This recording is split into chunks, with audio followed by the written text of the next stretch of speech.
Halo Sobat Expert, perkenalkan saya Ahmad Zaki, CEO dari Expert. Menyambut kamu yang ingin mengasah skill digitalnya di Expert Bootcamp. Expert Bootcamp merupakan program pelatihan intensif bagi pemula untuk belajar skill digital seputar data analisis, Internet of Things, mobile development, front-end development bersama mentor-mentor yang merupakan ahli di industrinya. Selama 8 kali pertemuan, kamu akan belajar dalam sesi live class yang diisi langsung oleh mentor-mentor berpengalaman sehingga dijamin kamu lebih mudah dalam memahami materi dan kamu bisa langsung berdiskusi dengan mereka. Dengan kurikulum yang telah didesain khusus untuk pemula, kamu juga bisa memulai perjalanan belajar kamu mulai dari konsep yang basic hingga expert. Expert Bootcamp sendiri telah menggunakan model pembelajaran project-based learning yang membuka kesempatan untuk mendapatkan pengalaman membangun real project. Dari project itu, yang dihasilkan melalui proses diskusi dengan mentor dan kolaborasi peserta lainnya, kamu bisa mendapatkan portofolio sebagai output proses pembelajaran.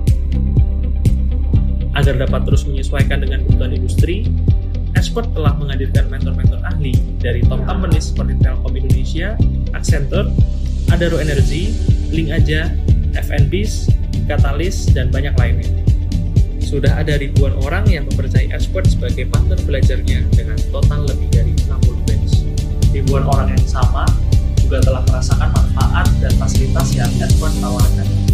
Selain untuk perseorangan, Expert juga telah membantu berbagai macam korporasi untuk meningkatkan kualitas sumber daya manusianya melalui Expert Corporation. Penasaran kan gimana experience belajar langsung bersama Expert? Yuk, daftarkan dirimu ke Expert Bootcamp sekarang juga. Kami tunggu kehadiranmu. Halo Sobat Expert, perkenalkan saya Ahmad Zaki, CEO dari Expert. Menyambut kamu yang ingin mengasah skill digitalnya di Expert Bootcamp. Expert Bootcamp merupakan program pelatihan intensif bagi pemula untuk belajar skill digital seputar data analisis, Internet of Things, mobile development, front-end development bersama mentor-mentor yang merupakan ahli di industrinya. Selama 8 kali pertemuan, kamu akan belajar dalam sesi live class yang diisi langsung oleh mentor-mentor berpengalaman sehingga dijamin kamu lebih mudah dalam memahami materi dan kamu bisa langsung berdiskusi dengan mereka. Dengan kurikulum yang telah didesain khusus untuk pemula, kamu juga bisa memulai perjalanan belajar kamu mulai dari konsep yang basic hingga expert. Expert Bootcamp sendiri telah menggunakan model pembelajaran project-based learning yang membuka kesempatan untuk mendapatkan pengalaman membangun real project. Dari project itu, yang dihasilkan melalui proses diskusi dengan mentor dan kolaborasi peserta lainnya, kamu bisa mendapatkan portofolio sebagai output proses pembelajaran. Agar dapat terus menyesuaikan dengan kebutuhan industri, Expert telah menghadirkan mentor-mentor ahli dari top companies seperti Telkom Indonesia, Accenture, Adaro Energy, Link Aja, FNBs, Catalyst, dan banyak lainnya. Sudah ada ribuan orang yang mempercayai Expert sebagai partner belajarnya dengan total lebih dari 60 batch. Ribuan orang yang sama juga telah merasakan manfaat dan fasilitas yang Expert tawarkan. Selain untuk perseorangan, Expert juga telah membantu berbagai macam korporasi untuk meningkatkan kualitas sumber daya manusianya melalui Expert Corporation. Penasaran kan gimana experience belajar langsung bersama Expert? Yuk, daftarkan dirimu ke Expert Bootcamp sekarang juga. Kami tunggu kehadiranmu. Oke, halo teman-teman semua. Selamat malam.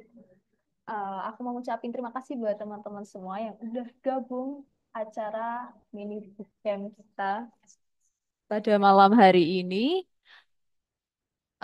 Sorry. Halo teman-teman, suaraku kedengaran dengan jelas? Kedengaran, Kak? Oke, terima kasih. Oke, aku mau ngucapin terima kasih kepada teman-teman semua yang udah hadir pada malam hari ini, udah meluangkan waktunya nih untuk ikut mini bootcamp ya dengan tema strategi dan tips sukses dalam talent acquisition untuk berbagai bidang karir bersama Kak Adwan pada malam hari ini. Halo Kak Adwan. Halo, Sofi, cek. Oke, Ya, aman Kak, suara sinyal aman-aman. masuk. Oke. Oke. Oke, sebelum memulai acara pada malam hari ini, izinkan aku untuk memperkenalkan diri. Nama aku Sofi yang akan menjadi moderator dan menemani Kak Atwani pada malam hari ini dari awal acara hingga akhir acara. Oke, teman-teman langsung aja aku izin untuk share screen. Aku mau ngenalin apa sih acara kita pada malam hari itu.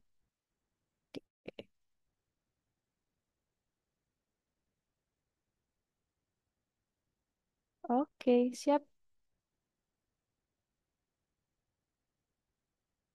Oke, pada malam hari ini kita akan mengadakan acara mini bootcamp talent acquisition bersama Kak Tuan Sobiar. Oke, sebelum kita mulai acara nih, teman-teman bisa banget berkenalan satu sama lain di kolom komentar dengan format nama, pekerjaan, dan juga motivasi teman-teman ikut mini bootcamp nih apa sih? Mau mengenal HR lebih dalam dan lain sebagainya, boleh langsung ramein di kolom komentar teman-teman. Sudah tersedia di bawah sambil aku menjelaskan lebih dalam lagi, kalian bisa kenalan satu sama lain. Oke, selanjutnya agenda kita pada malam hari ini apa aja sih? Yang pertama ada expert program overview yang bakal aku jelasin setelah ini. Terus ada presentation session yang akan dijelaskan oleh Kak Atuan. Dan selanjutnya ada Q&A dan foto bersama di akhir acara. Oke, apa sih expert ini? Mungkin ada beberapa teman yang udah nge-follow expert atau tahu expert dari teman gitu. Jadi expert.id ini adalah sebuah platform dari Widya Edu yang berfokus pada pelatihan dan mentoring bagi profesional maupun korporasi untuk meningkatkan skill atau kemampuan di berbagai bidang. Nah, kita punya tiga program buat teman-teman yaitu ada Microsoft Excel, Internet of Things, dan Human Research.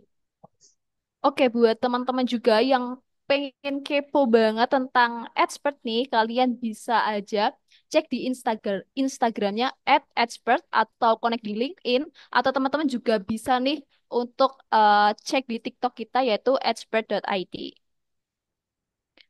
Oke, selanjutnya nih, buat teman-teman yang ikut webinar pada malam hari ini, boleh banget untuk ikut expert Instagram Challenge, yaitu dengan cara bisa screenshot atau foto kegiatan teman-teman pada malam hari ini ngapain aja sih, dan insight apa aja sih yang didapetin teman-teman mengikuti mini bootcamp ini. Dan jangan lupa untuk follow dan tag expert.id di Instagram Story teman.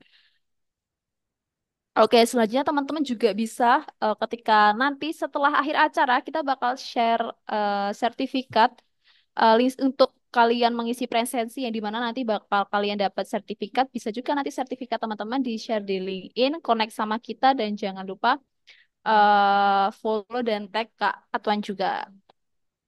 Oke, selanjutnya selain expert.id, kita juga ada expert for corporation. Apa sih expert for corporation itu? Jadi di sini ada training program untuk beberapa perusahaan gitu, yang dimana untuk kegiatan itu ada cyber security, Microsoft, deep technology, IoT, dan lain sebagainya. Oke, untuk fasilitas yang kalian dapetin dari Expert for Corporation ini baik banget teman-teman. Ada customizable syllabus, sertifikat, dan lain sebagainya.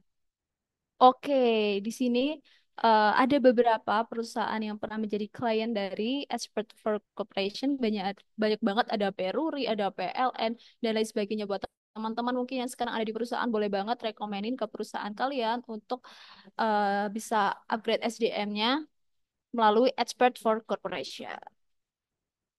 Oke, di sini ada training dokumentasi yang bakal aku mulai.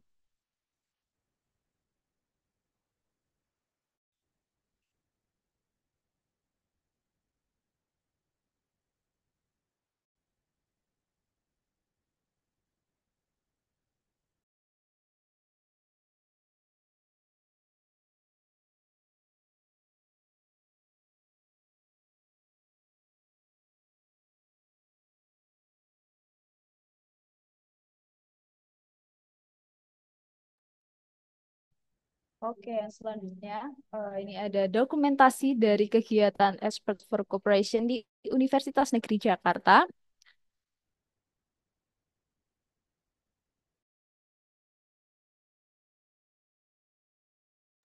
Oke, Oke, teman-teman, itu aja yang bisa aku sampaikan dan perkenalkan tentang expert nih, teman-teman. Dan teman-teman pada malam hari ini,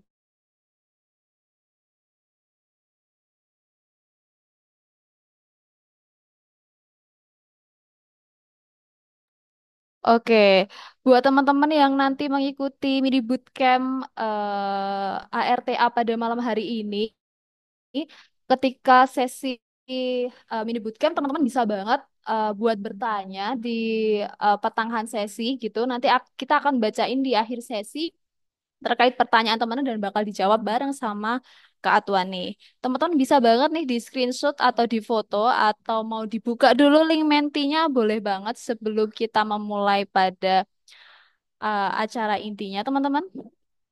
Aku hitung sampai 3 ya. Satu, dua, tiga. Oke. Oke, segitu dulu yang bisa aku kenalin ke teman-teman. Tanpa basa-basi kita langsung aja jam in ke acara intinya bersama Kak Atuan. Hai Kak Atuan. Oke, halo Sofi. Halo, gimana Kak? Kabarnya sehat? Sehat-sehat. Sofi gimana kabarnya malam hari ini? Alhamdulillah luar biasa. Happy banget kali ini karena ketemu teman-teman di sini sama Kak Adwan untuk berbagi insight baru sama teman-teman juga. Oke, Kak Happy Adwan banget nih, Sofi. iya. Kak Adwan udah ready nih?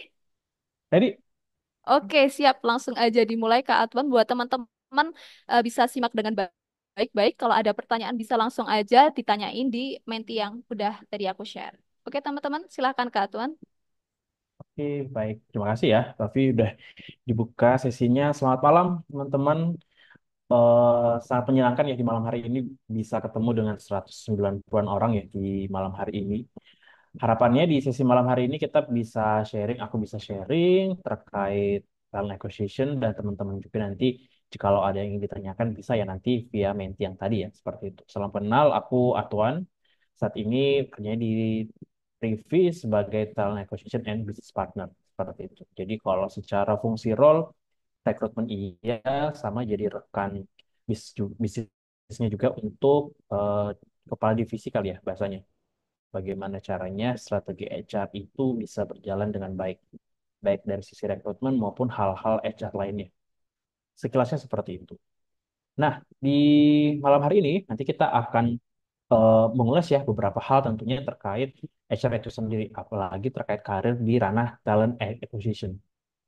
Nah, untuk di malam hari ini kita itu punya 4 fokus materi ya teman-teman. Yang pertama, kita coba gain awareness dulu terkait talent acquisition sama recruiter ya.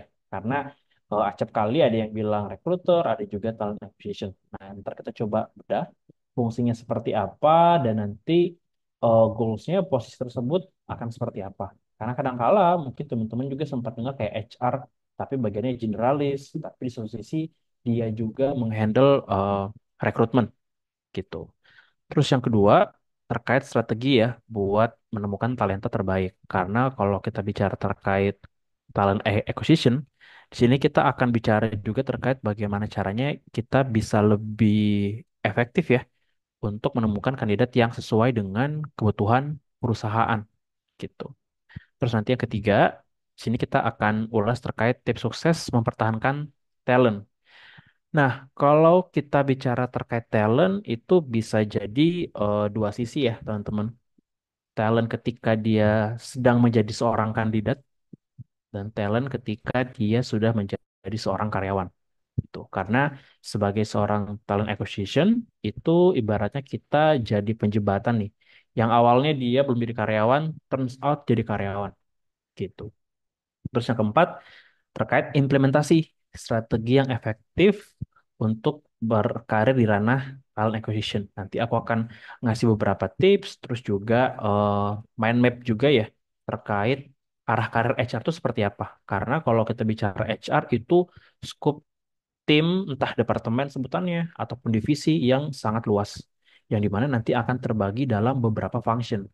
Nah, talent acquisition ini adalah salah satu function yang mungkin teman-teman lebih awamnya sebagai seorang recruiter ya, seperti itu. Oke, kita langsung ke materi yang pertama ya. Oke, perbedaan talent acquisition dulu. Nah, di sini aku pengen bahas definisinya dulu ya, secara definisi itu sendiri. Kalau talent acquisition sebenarnya itu bisa dibilang sebagai sebuah posisi iya, kalau secara proses HR juga iya. Nah, di sini aku lebih mengedepankan prosesnya gitu. Jadi, kalau misalnya nih, entah teman-teman saat ini ada yang menjadi talent acquisition atau pengen menjadi seorang talent acquisition, dia itu ada 5 tahapan proses gitu. Yang pertama kita identify, terus kita menarik atau kita attracting, terus juga kita memilih ya, kita selecting, terus ada mempertahankan ya, atau retaining, sama kita mengembangkan atau developing nantinya talent yang berkualitas seperti itu. Ingat kalau kita merujuk ke kata talent ini bisa dua ya, entah di saat dia jadi kandidat atau nanti karyawan. Nah, sebenarnya yang pengen kita fokusin kalau talent acquisition itu biasanya sih aku sebutnya candidate experience. Bagaimana caranya si kandidat ini kalau misalnya nih apply gitu ya ke sebuah perusahaan, itu prosesnya smooth gitu. Jadi kan biasanya sering ya terdengar kalau misalnya HR-nya nge-ghosting ketika kita apply, kita nggak menerima info hasilnya seperti apa dan lain-lain ya. Nah, bagaimana caranya ketika nanti teman-teman jadi seorang TA, singkatannya Talent Acquisition, ini candidate experience-nya itu bisa jauh lebih smooth mulai dari awal sampai di akhir. Entah dia tidak lolos ataupun entah dia nantinya kita offer jadi karyawan seperti itu. Karena itu jadi salah satu faktor yang penting ya buat keberlangsungan bisnis atau organisasi. Ini secara skop besarnya. Nah, sebelum aku membahas terkait perbedaannya, eh, seperti yang aku sampaikan sebelumnya ya, TA itu salah satu function dari berbagai macam function di HR. Mungkin bisa sampai belasan function di HR ya, beda-beda. HR itu kan di sebuah perusahaan, entah perusahaannya atau organisasinya masih kecil, sedang, atau sudah besar, itu bisa jadi dikatakan departemen atau mungkin divisi bahkan seperti itu. Yang dimana biasanya kalau HR ini akan mengikuti size company dari sisi jumlah karyawan. Jadi semakin banyak jumlah karyawan ya, HR-nya yang awalnya mungkin generalis itu bisa jauh dan menjadi lebih spesialis. Nah, biasanya untuk di perusahaan yang mungkin range di seratusan karyawan ya, let's say itu HR-nya bisa jadi masih HR generalis gitu, masih nge-handle semuanya. Rekrutmen iya, terus administratif karyawan juga iya. Tapi seiring berjalannya waktu, kadangkala kalau perusahaan sudah semakin besar ya, mungkin udah naik nih karyawannya jadi 200, 300, 400, mungkin sampai 1000. HR ini akan mulai spesifik pilar-pilarnya. Jadi jauh lebih spesifik. Nah, disitulah muncul yang namanya posisi rekrutmen ya, atau bagian rekrutmen. Yang sekarang udah jadi beken gitu ya, namanya sebagai talent acquisition. Nah, berangkat dari situ deh, aku pengen liatin perbedaannya gitu. Talent acquisition sama rekrutmen sebenarnya ini satu posisi yang sama. Yang membuat dia beda lebih ke prosesnya gitu ya.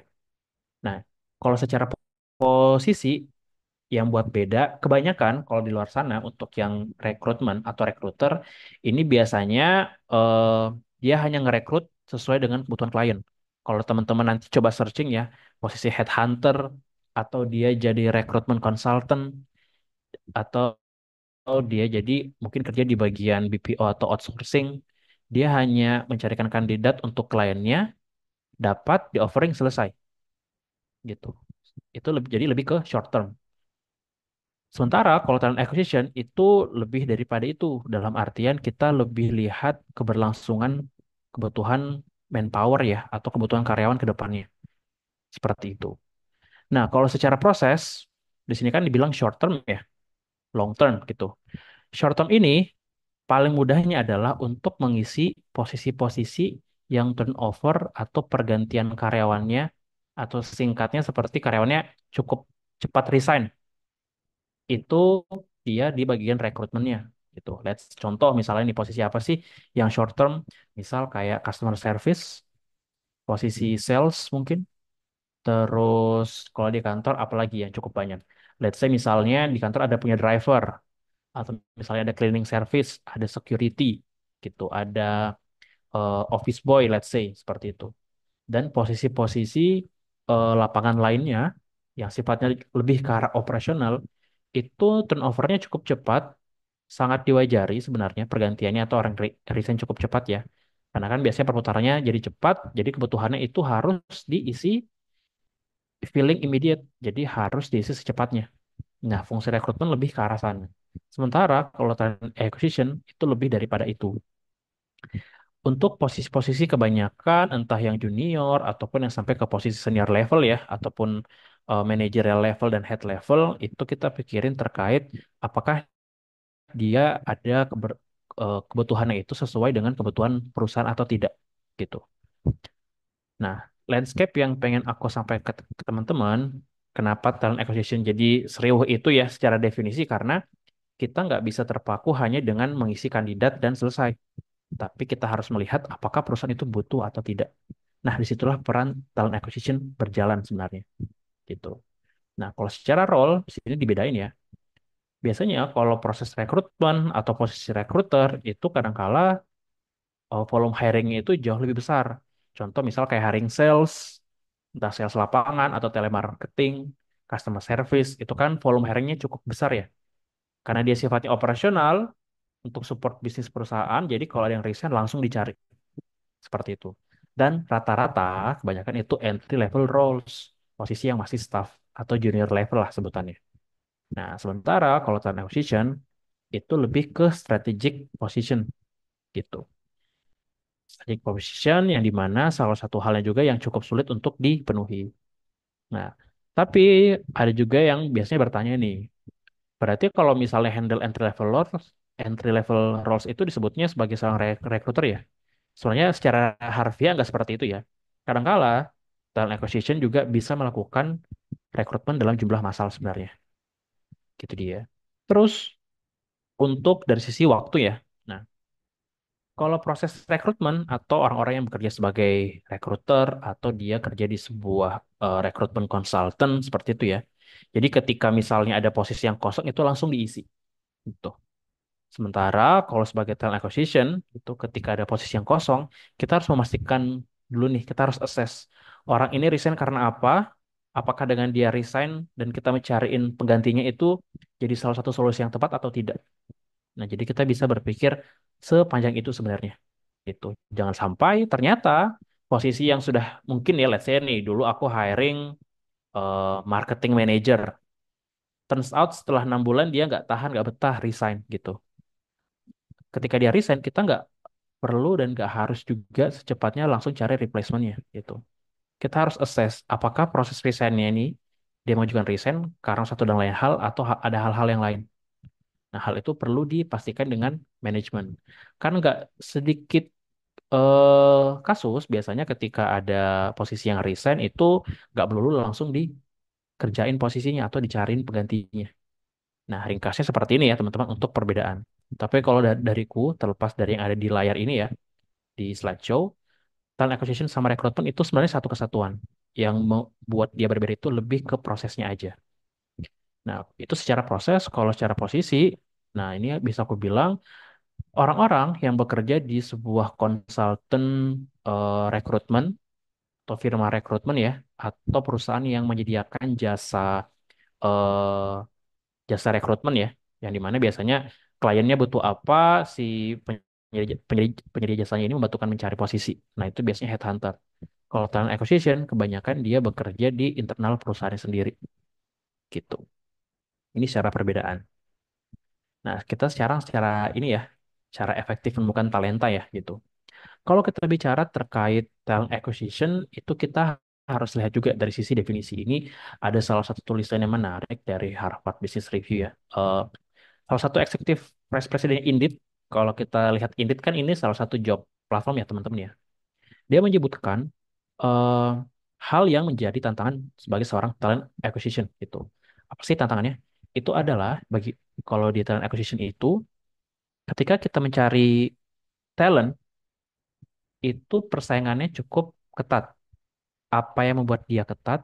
Orang-orang yang kita rasa bagus dan ingin kita rekrut itu bukan kita saja yang ingin melakukannya, tetapi perusahaan yang lain itu juga melakukan hal yang sama gitu. Entah perusahaannya satu jenis industri, bahkan across industri juga mencari hal yang sama. Contoh, misalnya misalnya aku mencari seorang sales manager yang dia punya pengalaman di industri FMCG.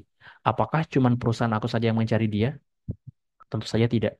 Perusahaan yang lain juga pasti akan memikirkan dan melakukan hal yang sama.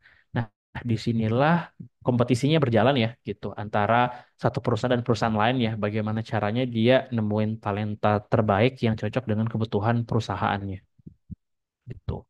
Terus ini eh, sebenarnya dari AHR yang menjadi hal yang menantang juga sebagai seorang talent acquisition atau divisi entah departemen atau tim rekrutmen ya, itu adalah waktu, harus punya strategi sama budget gitu.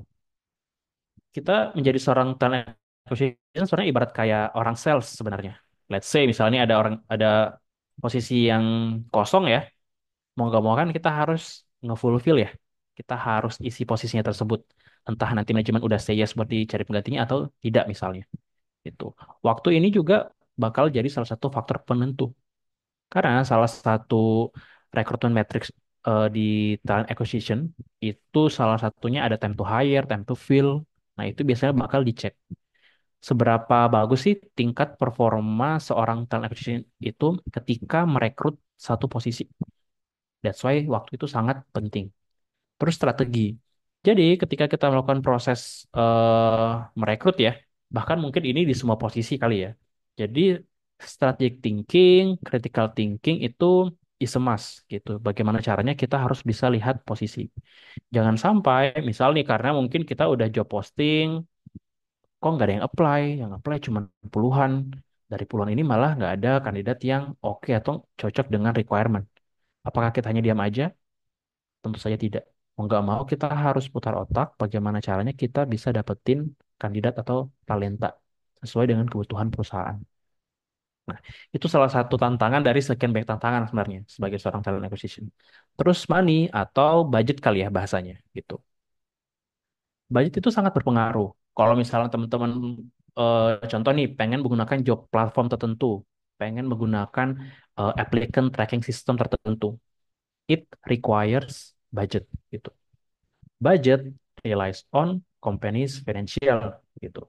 Kalau perusahaannya sudah cukup settle dan besar, pasti untuk menggelontorkan beberapa duit lah kasarannya ya untuk tools tim rekrutmen itu bisa-bisa aja.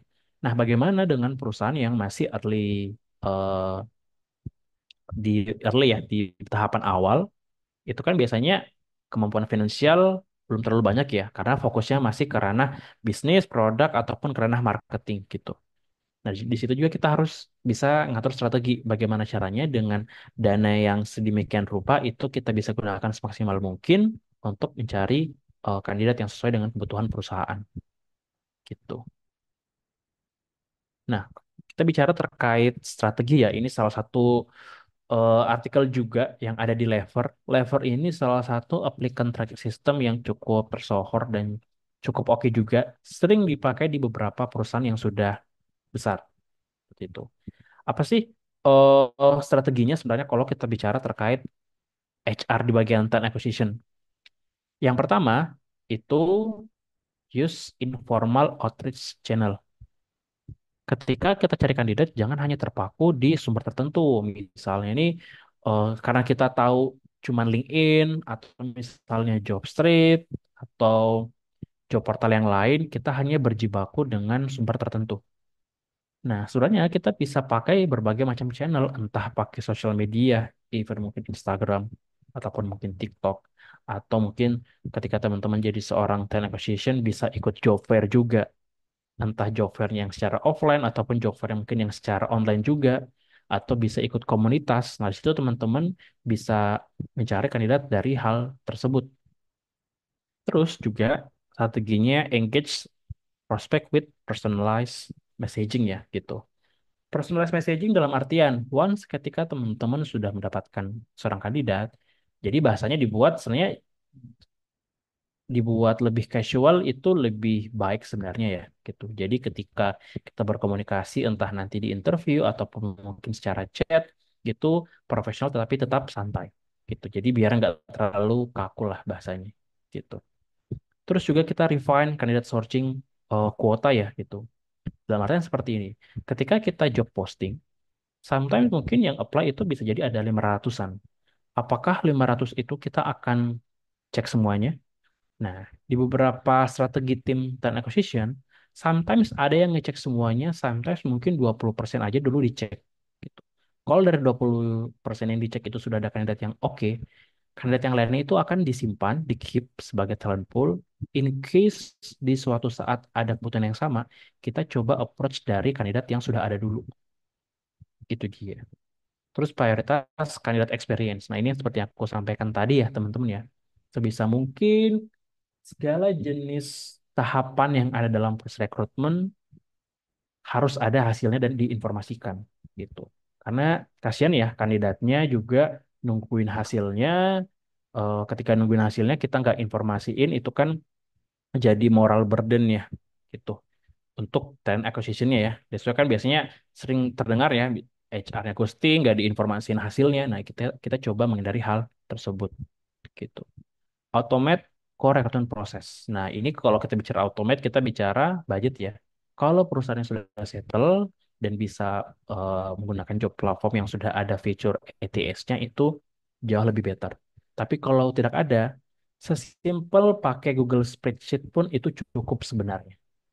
As long as semua proses rekrutmen itu teman-teman ngedata dan terdata dengan rapi dan jelas. Atau terdokumentasi dengan rapi dan jelas lah bahasanya gitu. Nah, mungkin kalau teman-teman saat ini lagi kuliah atau saat ini lagi kerja, nah simpel coba cek deh Google Drive teman-teman. Itu teman-teman sudah sortir serapi mungkin atau enggak gitu. Nah, biasanya itu akan kebawa dalam proses kerja biasanya. Kalau kita bicara rapi, jelas, detail, itu hal yang basic ya mungkin terlepas dari posisi talent acquisition pun itu tetap dibutuhkan gitu. Prioritas DI ini eh, inklusivitas ya, dalam artian ketika proses kandidat sebisa mungkin jangan terpaku oleh aturan tertentu. Dalam hal ini terkait SARA ya, suku, agama, ras, dan antar golongan ya. Lebih simpelnya seperti itu. Jadi kita enggak melihat ke arah sana.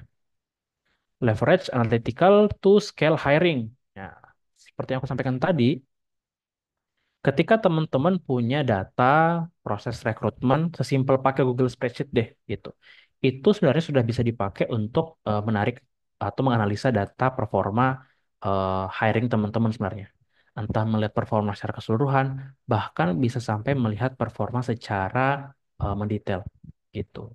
Dan hal ini sebenarnya akan aku bahas kalau misalnya teman-teman bakal join di bootcampnya expert ya di kelas Talent Acquisition seperti itu. Nah, selanjutnya, nah ini adalah workflow chart. Gitu. In case nih, misal teman-teman tertarik ya, pengen ikutin kelas bootcampnya expert yang kayaknya akan diadakan di bulan depan ya, kalau nggak salah, nanti teman-teman akan pelajari terkait workflow chart ini. Nah, jadi proses talent acquisition itu sekompleks itu sebenarnya. Gitu. Mulai dari awal di sini, dari awal sampai di akhir gitu. Mulai dari kita persiapan manpower planning, terus kita akan bahas juga secara nggak langsung terkait approval budget ya, gitu. Approval budget, terus juga nanti kita conduct job analysis, kita crafting job posting, bagaimana sih caranya ketika kita job posting di sebuah job platform itu jauh lebih proper. Nah, nanti kita akan ulas lebih dalam di sesi tersebut. Terus terkait sourcing proses. Sourcing proses di sini kita akan petain beberapa job platform yang sebaiknya bisa kita gunakan dan job platform lainnya atau optional lainnya yang bisa kita manfaatkan juga sebenarnya gitu tanpa mengeluarkan budget gitu dia. Terus ada CV screening. Nanti ada beberapa metode yang bisa kita pakai bagaimana sih biar kita lebih oke dan nggak bias ya ketika screening CV seseorang atau resume seseorang.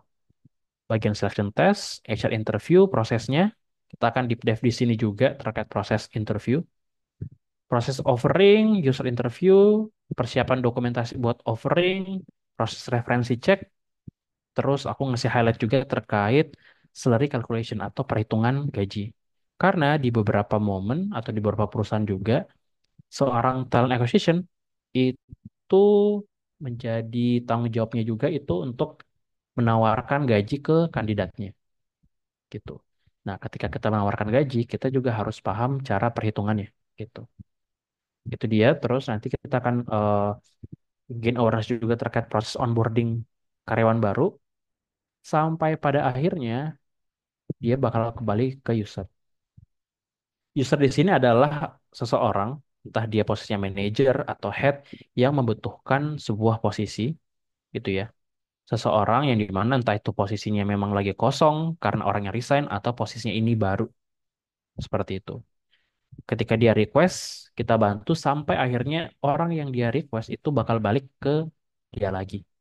Contoh misalnya Sofi sebagai seorang marketing manager ya, seperti itu. Kak Sofi sebagai marketing manager, dia butuh seorang junior marketing gitu. Nah, dia akan request.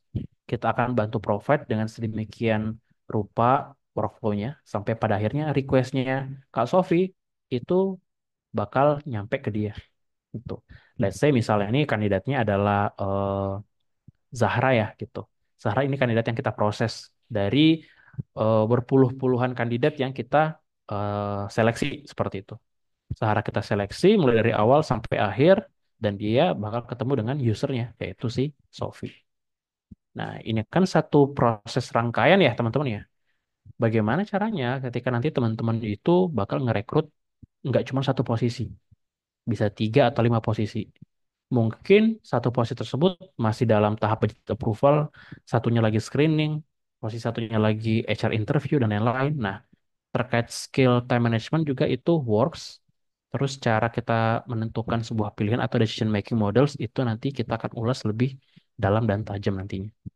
Ini dia ya teman-teman terkait gambaran workflow yang ada di talent acquisition. Oke, selanjutnya, nah, proses efektif dan efisien ya. Sebenarnya kalau kita bicara terkait proses yang efektif itu, kita akan mengacu kepada workflow planning ya, atau dari sisi eh, tenaga kerja atau karyawan itu sendiri. Kadangkala di bagian ini yang sering berjibaku kebanyakan memang posisi HR manager gitu, atau posisi manajerial ya. Tapi nggak menutup kemungkinan kita sebagai seorang talent acquisition akan dilibatkan juga. Gitu. Apa yang perlu kita pahami? Yang pertama adalah memahami kebutuhan perusahaan. Gitu. Ibarat ketika teman-teman diberi sebuah kerjaan, teman-teman juga harus bisa mengkritisi kerjaan ini nanti fokusnya dan arah tujuannya untuk apa. Sesimpel ketika teman-teman dapat, oh ada posisi yang di replace nih, seperti itu. Nah, teman-teman juga harus gitu know kenapa dia mesti di replace ya, gitu. Ketika dia resign kemarin, apa sih reasonnya, gitu. Dan itu sebenarnya bisa jadi salah satu kunci utama ketika teman-teman ingin mencari penggantinya, gitu. Terus kita juga harus bisa identify dan rekrut talenta yang sesuai. Sesuai ini satu dengan budaya perusahaan, terus dengan cara dan kedua itu dengan cara kerja timnya seperti itu. Let's say misalnya nih teman-teman aware gitu ya, tim marketing yang akan teman-teman hire budaya kerjanya itu serba serba cepat gitu. Gak terbiasa dengan orang-orang yang agak lambat responnya gitu. Ketika teman-teman menemukan kandidat seperti itu, nah itu biasanya akan jadi bottleneck di timnya atau di usernya. That's why ketika kita ingin mengetahui perusahaan, terlebih dahulu kita harus mengetahui timnya. Let's say kayak tadi ya, Kak Sofi sebagai marketing manager. Aku harus paham betul Kak Sofi itu seperti apa secara kepribadian ya gitu. Makanya kita harus ajak ngobrol dan kita harus tahu juga tim marketingnya Kak Sofi itu dia seperti apa sih secara day to day pekerjaan atau keseharian di kantor ya gitu. Dengan kita mengetahui, kita bakal tahu oh karakteristik yang cocok di tim itu seperti ini nanti gitu. Plus kita harus mengantisipasi nih perubahan yang bakal terjadi ya gitu. Kadang-kala ketika kita merekrut bisa saja proses rekrutmen itu di tengah-tengah dihentikan. Entah karena alasan dari manajemen atau ada hal-hal tertentu itu bisa saja terjadi. Nah, ketika ada tantangan yang kita nggak duga-duga di pertengahan proses rekrutmen, nah disitulah kita harus bisa mengantisipasi segala sesuatu yang bakal terjadi gitu. Sesimpel mungkin kandidat yang akan kita jadwalkan interview ke Kak Sofi, let's say ya, itu dia withdraw gitu. maaf Mas Satuan, kayaknya saya nggak bisa lanjut proses rekrutmennya karena sudah keterima offering di tempat lain gitu. Nah, ketika kita tahu hal tersebut, apakah kita mau ngulang lagi? Kan jadi text time ya. That's why dari awal kita harus prepare dengan matang prosesnya. Seperti itu. Terus yang kedua, menggunakan data yang terdokumentasi. Aku sangat mewanti-wanti dan teman-teman harus bisa gain awareness-nya juga terkait dokumentasi itu sangat perlu ya ketika nanti teman-teman bekerja ataupun mungkin sekarang kuliah deh gitu. Ataupun sesimpel mungkin teman-teman punya banyak dokumen di Google Drive itu udah dibiasain buat dirapin atau belum gitu. Bukan mengarah lebih ke perfeksionis tapi mengarah ke arah ketika teman-teman sudah terbiasa dengan pola dokumentasi yang rapi itu sama dengan bisa jadi data yang efektif dan rapi untuk kita tarik. Apa yang kita tarik itu informasinya. Informasinya digunakan buat apa? Dibuat untuk mengambil sebuah keputusan. Karena kalau nanti kita bicara terkait matrix talent acquisition, itu kita bicara terkait data. Datanya harus rapi, harus ada tenggat waktunya yang bisa dihitung dan terukur. Gunanya buat apa? Buat perbaikan proses rekrutmen. Kadangkala kita hanya fokus untuk kerja aja ya. Dan saya misalnya dapat kandidat, kita offering selesai, gitu. Tanpa kita mengetahui ternyata selama proses rekrutmen itu kita punya banyak eh, jalan yang bolong lah ibaratnya, yang perlu ditambal dan diperbaiki. Nah, kita tahunya itu dari matrix tadi. Matriksnya itu berawal dari dokumentasi yang rapi. Plus, selain kita bisa mengukur performa perekrutan, kita bisa mengukur kinerja masing-masing individu tim. Let's say, misal aku sebagai talent acquisition manager, aku punya tim member Gina, ada Arsan, ada Balgis, let's say, sama ada Zahra gitu. Nah, dengan adanya dokumentasi yang jelas, aku bakal bisa nge-track nih Zahra, Gina, Arsan, Balgis itu proses kerjanya itu sudah sejauh mana sih? Dia sudah fulfill beberapa kandidat itu secepat apa atau selama apa? Kalaupun lama, bottleneck-nya di mana? Gitu. Jadi kita bisa sama-sama menjadi reminder ya. Entah nanti yang reminder dari atasan atau sesama rekan kerja itu bisa saling mengingatkan gitu. Contoh misalnya ini Zara, Gina, Arsen sama Balgis itu punya 5 job position yang akan dikerjakan, yang akan direkrut deh, let's say. Zahra, Gina sama Arsan itu udah selesai 4 posisi, sisa satu masing-masing. Sementara Balgis ini dia masih nge-fulfill 2 job position. Masih ada 3 job position. Nah, kita harus aware nih, oh ternyata tim member kita sedang mengalami kesulitan. Nah, disitulah peran teamwork itu berjalan sebagai antar sesama talent acquisition ya. Siapa tahu mungkin kita bisa bantuin Balkis, jadi proses rekrutmen itu jauh lebih cepat dan efektif juga gitu. Terus benchmarking. Ketika kita bekerja, jangan hanya terpaku dengan perusahaan kita saja gitu. Ketika kita merekrut, kita juga harus lihat dan aware di sekeliling kita. Sesimpel misalnya nih, aku sedang mencari posisi sales manager. Assume aku saat ini kerja di industri FMCG. Apakah industri FMCG yang lain di luar sana mencari posisi yang sama seperti aku juga? Nah, itu kadangkala aku akan nge-track seperti itu. Jadi harus benchmarking. Itu benchmarking dari sisi job positioning ya gitu. Di luar sana apakah kita punya pesaing atau tidak gitu. Terus ketika teman-teman menginterview seseorang, sebenarnya proses benchmarking juga bisa kelihatan dari sana. Contoh misalnya nih aku lagi cari sales manager, aku punya 5 kandidat yang akan aku interview. Kelima kandidat ini punya latar belakang yang berbeda-beda dari industri yang cukup berbeda-beda juga gitu. Nah, dari situ aku bisa benchmarking. Manakah perusahaan yang mungkin secara culture, budaya, pace kerja itu sesuai dengan perusahaan kita saat ini. Atau mungkin, oh cara kerja atau tools kerja yang sering dipakai itu serupa nih dengan perusahaan kita saat ini. Nah, proses benchmarking dari setiap kandidat itu bisa juga dari sana. Seperti itu. Nah, terus yang terakhir, ya kita align sama bisnis perusahaan gitu. Mungkin akan agak sedikit abstrak ya sebenarnya kerjaan talent acquisition itu sampai sejauh apa sih sampai akhirnya bisa align gitu ya sama goals perusahaan. We should aware bahwa kandidat yang masuk dan jadi karyawan itu berasal dari kita nih sebagai seorang recruiter. Berarti keberhasilan perusahaan itu selalu rely dengan karyawannya atau tenaga kerja yang di mana tenaga kerja itu sebelumnya dia itu seseorang yang asing, dia kandidat yang jadi karyawan dan dia bantu menumbuhkan atau grow dengan perusahaannya. Itu. Jadi secara nggak langsung sebenarnya efek dari kita merekrut itu sekrusial itu. That's why dalam proses rekrutmen itu sebisa mungkin kita harus teliti, harus cermat, dan kritis juga ketika merekrut seseorang ya, seorang kandidat. Itu. Nah, mempertahankan talent gitu. Kalau kita bicara mempertahankan itu ada dua proses ya, teman-teman ya. Tuh ada in process sama ada post recruitment ya gitu. Apa sih maksudnya dari hal ini ya? Untuk in process itu sebenarnya prosesnya ketika talent itu masih menjadi seorang kandidat. Kalau post recruitment itu talentnya sudah jadi karyawan gitu. Kalau teman-teman tadi ngeh ya di bagian workflow chart itu kan ada proses onboarding ya. Nah, di proses onboarding itu tuh kita masih temenin tuh kandidat yang kita rekrut gitu. Why? Kandidat yang kita rekrut biasanya paling nyaman dan mungkin agak sedikit terbuka ya kalau ketika ngobrol itu dengan rekruter yang memproses dia gitu. That's why kalau kita bicara terkait mempertahankan mempertahankan talent itu ada sedikit peran dari posisi talent acquisition. Walaupun kalau kita bicara terkait retaining talent itu biasanya sudah di bagian dari tim HR Compensation and Benefits biasanya dan HR pilar lainnya gitu.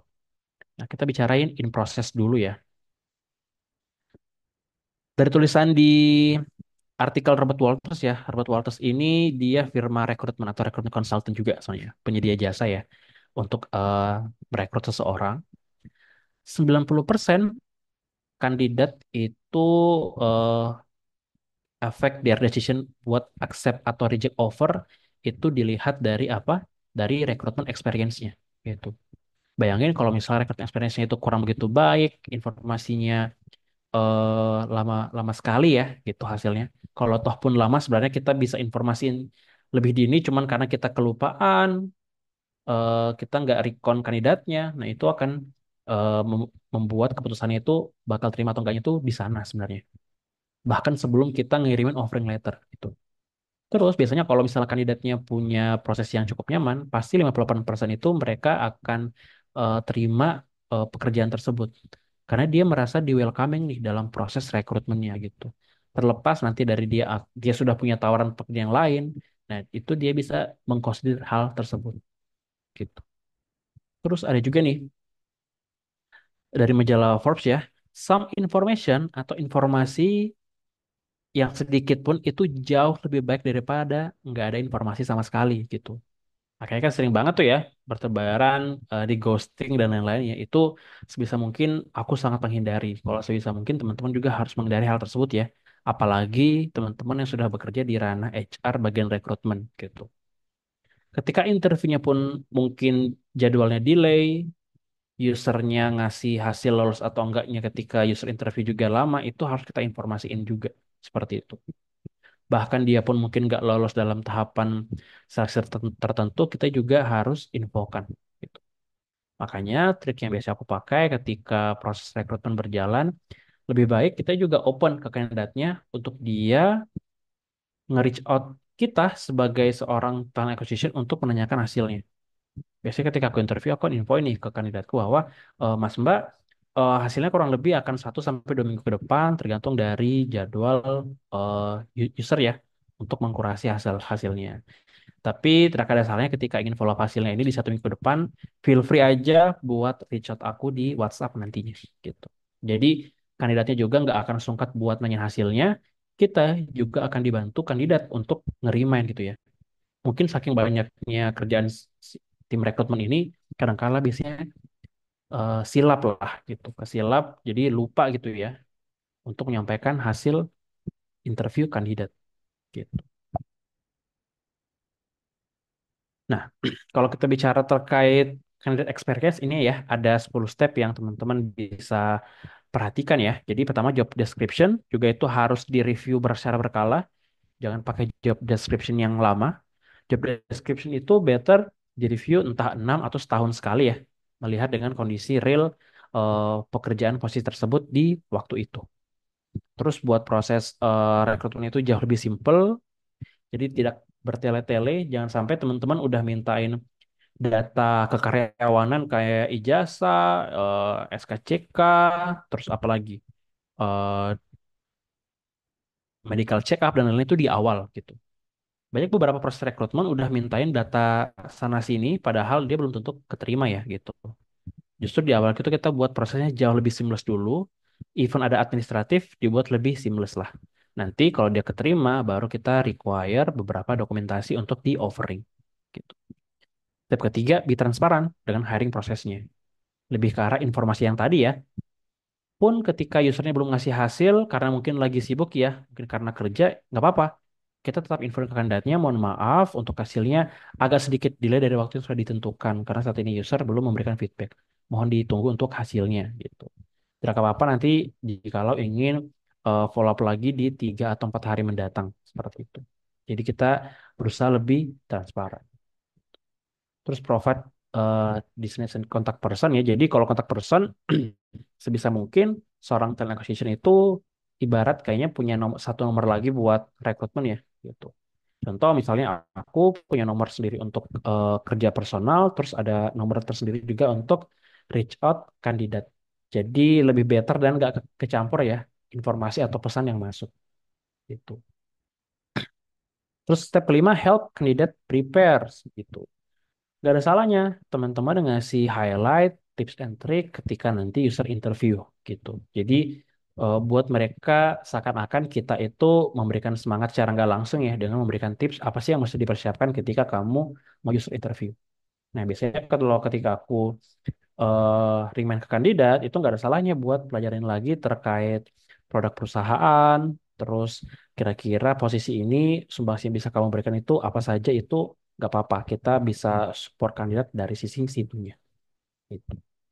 Yang keenam, best practice ya buat conducting interview. Model interview itu sangat banyak sekali secara praktikal digunakannya. Aku sangat percaya setiap talent acquisition itu punya caranya tersendiri gitu. Nah nanti kalau terkait best practice-nya, kalau misalnya teman-teman tertarik, nanti kita bakal ulas banyak juga nih di sesi bootcamp-nya expert di bulan depan gitu. Di step 7, humanize recruitment process, ini lebih ke arah empati ya. Arahnya lebih ke informasi ya, jangan sampai kita nge-ghosting ya teman-teman ya. Itu aku sangat menggarisbawahi gitu. Let candidates know where they stand gitu. Dalam artian, ketika kandidatnya tetap diproses, itu harus diinformasiin ya rangkaian rekrutmennya gitu. Biasanya ketika aku interview, aku akan menjelaskan akan berapa banyak step yang akan teman-teman atau kandidat lalui gitu. Jadi mereka bisa aware mereka sudah sampai tahap mana gitu dia. Terus juga kita harus bisa welcome new hire ya dalam proses onboarding. Kita tetap temenin ibaratnya ya kandidat yang kita proses sampai di akhirnya kita balikan ke user dia. Plus collect feedback. Feedback itu sangat penting ya teman-teman. Feedback itu bisa kita berikan ketika proses rekrutmen berjalan atau ketika onboarding. Jadi kita bisa assess sebenarnya so far proses rekrutmen di sini apa yang kamu rasakan. Entah pertanyaannya bersifat kualitatif atau kuantitatif gitu. Atau prosesnya juga feedbacknya ini bisa diberikan ketika onboarding juga itu it's okay. Dan kita juga bisa nge-collect tuh so far bagaimana ketika kamu diproses rekrutmen dengan Atuan misalnya. Apa yang kamu rasakan, apakah ada feedback, saran, masukan, atau hal-hal yang pengen kamu sampaikan. Nah, dari situ deh kita bisa track performa kerja sebagai seorang talent acquisition. Nah, ini sekarang post recruitment ya, teman-teman. Nah, post recruitment itu ketika talent, contoh misalnya ya, aku ngerekrut Kak Sofi gitu, jadi posisi accounting manager gitu. Dia udah masuk. Nah, ketika di awal probation ya, anggaplah dia skema pekerjaannya PKWTT ya, perjanjian kerja waktu tidak tertentu, dia ini karyawan permanen gitu ya. Biasanya kan ada proses probationnya dulu tuh di awal 3 bulan. Nah, di sini aku harus pantengin juga nih, apakah Sofi perform atau tidaknya. Yang aku lakukan biasanya aku set sesi one on one nih dengan new joiners yang baru masuk. Jadi aku bisa lihat so far dia seperti apa selama 3 bulan awal. Gitu. Ini one on one-nya terpisah ya, dia dengan atasannya. Nah, ketika karyawan baru itu masuk, sebenarnya nggak hanya karena nge-replace posisi yang kosong gitu. Tapi ada hal-hal yang nanti mereka bisa berikan gitu. Jadi jangan sampai kita itu membatasi gerak atau misalnya ide-ide dari karyawan baru. Nah, ini hal yang perlu kita berikan kepada user ya, teman-teman. Apa sih itu? Jadi jangan pernah mengabaikan ide mereka. Jadi kita harus tetap terbuka dengan ide yang datang. Terus juga terkait perkembangan karir mereka juga gitu. Kadang-kala banyak kok beberapa karyawan yang mungkin masih bekerja, tetapi di luar sana ikutan course, ikutan webinar gitu. Jadi jangan sampai hal-hal yang sifatnya mereka pengen bangun secara profesional itu kita blok ya, gitu dia. Karena nggak menutup kemungkinan mungkin di beberapa perusahaan saking getolnya kerja, jadi kasihan ya karyawannya fokus hanya bekerja saja, tapi dia nggak bisa ngedevelop skill set yang seharusnya mereka bisa pelajari gitu. Terus yang ketiga, ketika mereka memang punya eh, achievements ya dalam proses bekerja itu jangan sampai kita nggak apresiasi. Ingat, apresiasi itu nggak melulu tentang duit ya teman-teman ya. Bisa dengan ucapan terima kasih itu paling simple atau mungkin dengan agenda-agenda khusus. Nah ini mungkin lebih ke catatan sebagai seorang user ya teman-teman. Karena gak menutup kemungkinan nih, mungkin teman-teman yang ada 200-an di sini itu bisa jadi di kemudian hari mungkin menjadi seorang manajer atau mungkin menjadi seorang head level ataupun mungkin menjadi seorang atasan kali ya bahasanya gitu. Ya, jadi untuk jadi seorang atasan jangan sampai kita memperlakukan tim kita itu kurang begitu baik ya. Nah, peran talent acquisition itu kita pastiin kandidat yang join selama probation di awal itu kita tetap pantau dia sebulan sekali gitu. Karena kenapa? Let's say misalnya ini dia nggak lulus probation, mau nggak mau siapa yang mencari replacementnya? Baik lagi ke kita sendiri. Nah, itu poinnya. 6 tips ya, yang mungkin teman-teman bisa persiapkan. Yang pertama itu teman-teman harus gain awareness-nya ya, terkait talent acquisition. Misal teman-teman saat ini ada yang masih mahasiswa, atau mungkin ada yang sudah bekerja di ranah HR, atau mungkin ada teman-teman yang sudah bekerja tapi non HR, itu gak ada salahnya buat teman-teman mencari tahu sebanyak mungkin apa sih itu talent acquisition. Dan memang proses mencari tahunya itu lebih enak ketika teman-teman punya kesempatan untuk discuss ya. Either teman-teman ikut bootcamp, webinar, course, ataupun kalau teman-teman misal nih punya rekan di yang kerja di ranah HR itu nggak ada salahnya buat sembari diskusi ya gitu. Terkait apa sih HR, apa sih talent acquisition itu ketika teman-teman punya ketertarikan ke arah sana. Let's say misalnya teman-teman nih yang non HR mungkin saat ini masih bekerja sebagai marketing lah, tapi pengen ke HR nih gitu. Gak ada salahnya buat teman-teman nge-reach out tim HR yang ada di tempat kerja teman-teman untuk diajak diskusi itu nggak ada salahnya sebenarnya. Karena hal itu pun juga aku lakukan ketika di pekerjaan sebelumnya. Optimize LinkedIn profile. LinkedIn ini jadi salah satu senjatanya seorang talent acquisition ya. Jadi sebisa mungkin saat ini teman-teman mungkin kalau yang sudah punya LinkedIn dipertahankan aja, lebih sering digunakan juga entah informasi atau update terkait industri ya. Dan juga nanti teman-teman bisa menggunakan LinkedIn ini ketika approach kandidat gitu. Ini sangat berguna ya sebagai seorang talent acquisition. Plus di LinkedIn juga kadang-kala aku bisa update tuh apa sih yang terjadi saat ini dari sisi industri, terus juga kebijakan ketenagakerjaan ya, itu teman-teman juga harus aware. Entah contoh kemarin ada Undang-Undang Cipta Kerja, perubahan pasal terkait perhitungan pemotongan gaji ya, pemotongan gaji untuk PPh satu. Nah itu mungkin nggak relate langsung tuh dengan talent acquisition, tapi karena itu sub bagian dari ketenagakerjaan, sebisa mungkin teman-teman harus update infonya. Terus gain relevant experience. Experience nggak melulu teman-teman harus kerja langsung ya. Karena kan biasanya butuh proses ya. Apalagi teman-teman yang saat ini job seeker atau teman-teman yang pengen switching career. Ya cari relevant experience-nya adalah dengan mengikuti entah webinar, course, mini bootcamp sebutannya ataupun bootcamp. Jadi teman-teman bisa keasah dan bisa melihat POV itu seperti apa. Terus yang keenam, juga harus bisa fleksibel ya dengan arah karir. Karena nggak semua kok orang-orang HR itu awal karirnya dari HR. Beberapa rekanku juga sebenarnya awalnya itu dia mungkin kerja di sebagai telemarketing, turns out jadi HR. Ada juga temanku yang awalnya sebagai customer service juga dapat kesempatan jadi HR gitu. Jadi kerja di HR saat ini bisa sedinamis itu, as long as teman-teman mau belajar dan bisa melihat celah itu jadi poin penting untuk teman-teman.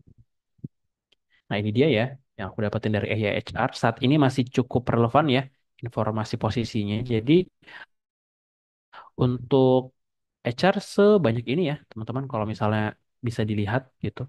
Kalau kita bicara terkait talent acquisition ya di sini tempatnya gitu. Ini talent acquisition gitu. Ini dari berbagai macam role ya atau job position yang ada di HR. Jadi sangat bervariatif. Ada kok yang awalnya mungkin dia sebagai HR admin karena pengen ke TA itu bisa aja. Ada juga awalnya mungkin dia HR generalis gitu ya. Dia pengen ke TA itu bisa aja. Atau kalau misalnya teman-teman pengen kerja di consulting ya.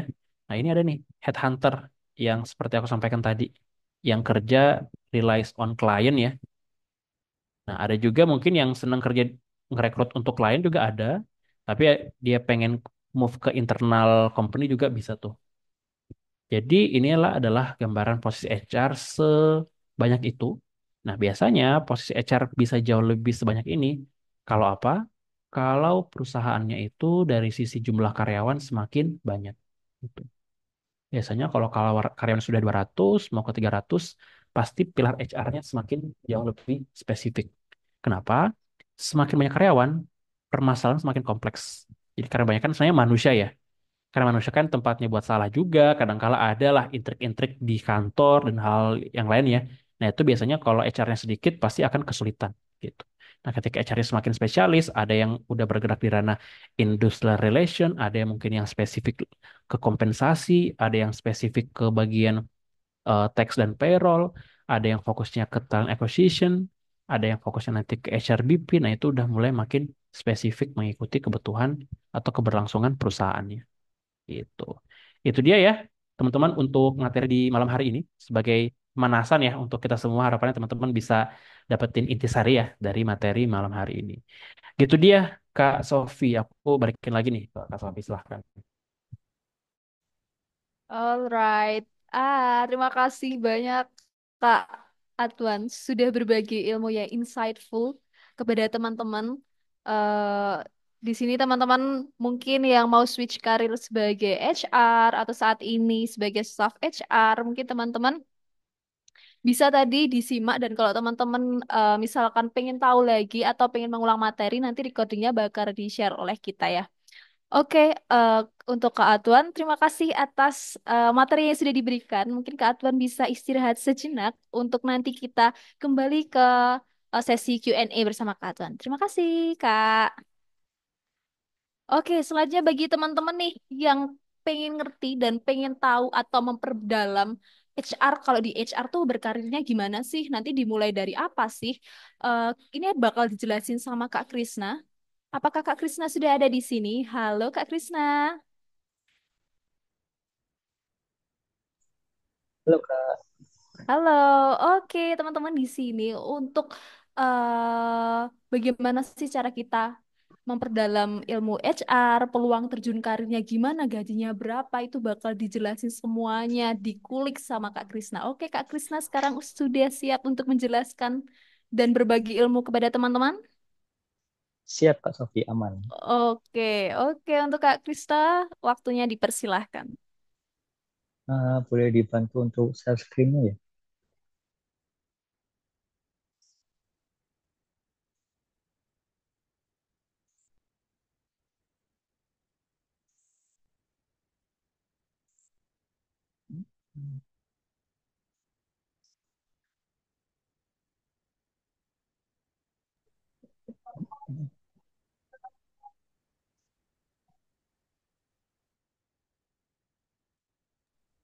Oke, tunggu Oke, sebentar ya teman-teman teman-teman mohon ya. ditunggu sebentar ya untuk share screen-nya. Mungkin di sini teman-teman pada penasaran terkait dunia HR, bisa juga nanti jangan lupa untuk bertanya di link Menti yang sudah dibagikan oleh panitia di kolom komentar.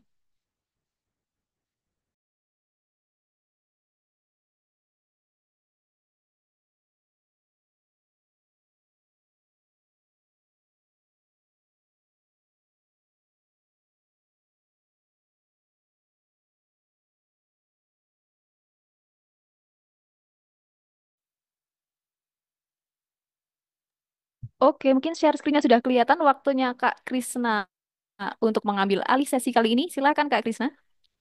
Oke, terima kasih Kak Sofi. Nah, sebelumnya selamat malam ya teman-teman. Izin perkenalan, saya Krisna, salah satu tim dari CRM Expert yang dimana yang telah menyapa teman-teman sekalian di grup WA hingga saat ini ya teman-teman. Nah, sini aku punya beberapa informasi nih teman-teman untuk kalian semua. Ini terutama untuk kelas-kelas apa aja sih yang ada di Expert ini sendiri. Nah, di sini kita ada dua kelas nih teman-teman, di mana pada malam hari ini kita merupakan kelas gratis yang bisa disebut mini bootcamp. Di mini bootcamp ini terdapat satu sesi live class ya teman-teman selama 2 jam yang akan mendapatkan sertifikat partisipasi aja nih sebagai bukti kehadiran teman-teman.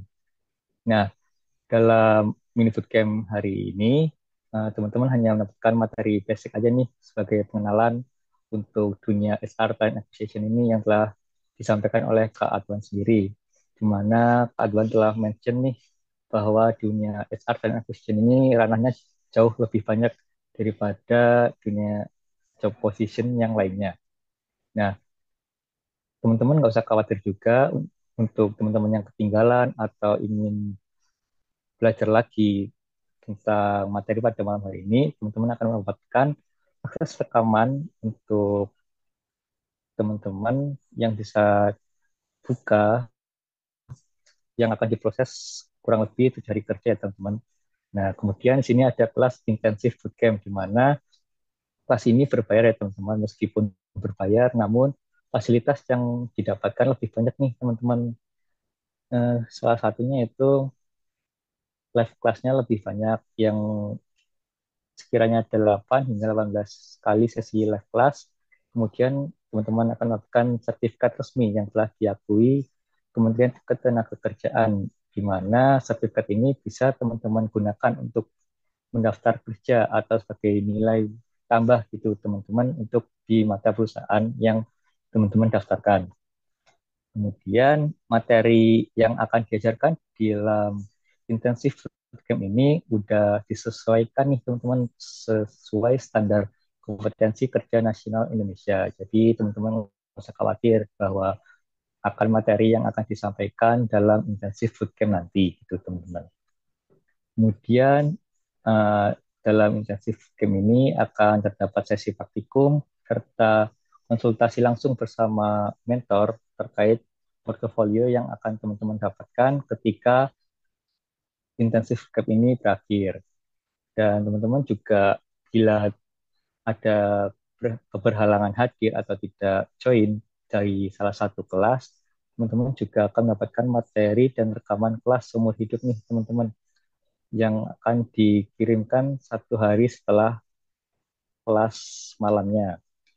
Dan sini juga ada grup mentoring dan networking bagi teman-teman yang ingin berdiskusi atau berjejaring sosial untuk teman-teman sekalian kepada orang-orang di ranah mahasiswa, job seeker, atau yang telah bekerja di ranah HR Talent Acquisition itu sendiri dalam grup. Nanti teman-teman bisa berdiskusi tuh dan berjaring sosial ya teman-teman. Dan di intensive bootcamp juga kita akan mendapatkan physical online assessment, di mana dalam online assessment ini teman-teman bisa mengecek tes kepribadian teman-teman, gaya kerja, kepemimpinan, dan minat bakat teman-teman. Di sini juga bisa nih teman-teman untuk mengetahui skill apa sih yang teman-teman ada atau dimiliki gitu ya teman-teman. Terus tentunya ada dukungan profesional branding untuk LinkedIn teman-teman sendiri. Next, boleh dilanjut Kak.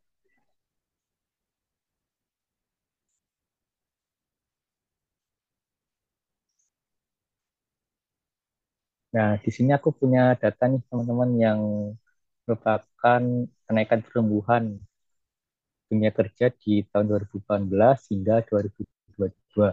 Meskipun data ini cukup lama ya teman-teman, namun ranah ke depan juga dunia HR dan talent talent ini akan terus bertambah gitu teman-teman. Di sini terdapat SR and talent acquisition ini di peringkat kedua ya teman-teman, di bawahnya sales growth. Nah, jadi teman-teman nggak usah ragu nih untuk join dan belajar lebih lanjut tentang SR ini karena dunia kerja semakin banyak dan pasti pelamar juga semakin banyak juga, dan tentunya ketika teman-teman join di intensive bootcamp kita, teman-teman bisa selangkah lebih maju dari teman-teman yang belum mengikuti atau memiliki skill di ranah HR ini. Next, Kak. Sini juga ada data lagi ya teman-teman, yaitu persentase pertumbuhan yang cukup pesat dalam 4 tahun terakhir.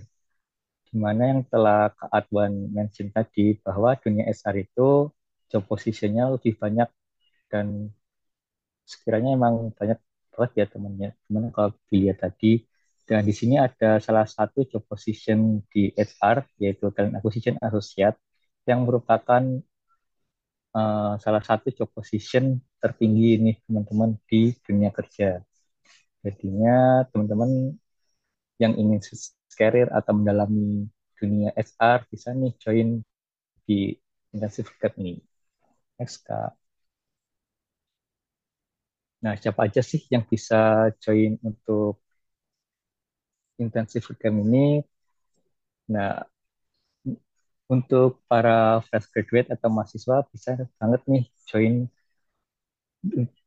intensive bootcamp ini yang untuk mendapatkan portfolio atau beralih karir di dunia SR talent acquisition. Bagi teman-teman yang belum memiliki pengalaman kerja atau belum memiliki pengalaman magang, bagus banget tuh untuk join di bootcamp ini karena nantinya teman-teman bisa mendapatkan skill baru atau pengalaman baru di dalam dunia SR talent acquisition ini. Kemudian untuk mengupgrade skill bagi teman-teman yang udah di ranah SR atau bagi teman-teman yang ingin switch career juga, untuk meningkatkan produktivitas, mempercepat jenjang karir nih teman-teman. Jadinya teman-teman nggak usah ragu lagi bahwasanya kalau teman-teman belum mengerti atau belum mengenal lebih jauh tentang dunia SR dan acquisition ini, di intensive bootcamp nanti teman-teman bisa belajar lebih jauh dan bisa menjadi expert di dunia HR dan acquisition. Next, Kak.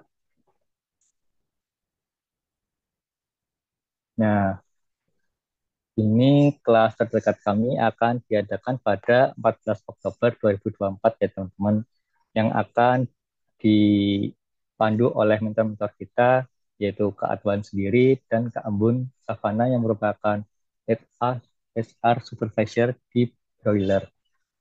Nah, untuk harganya sendiri kita ada di Rp998.000. Namun teman-teman nggak usah khawatir nih, stay tune aja untuk mendengarkan informasi ini karena aku akan ngasih informasi spesial nih buat teman-teman.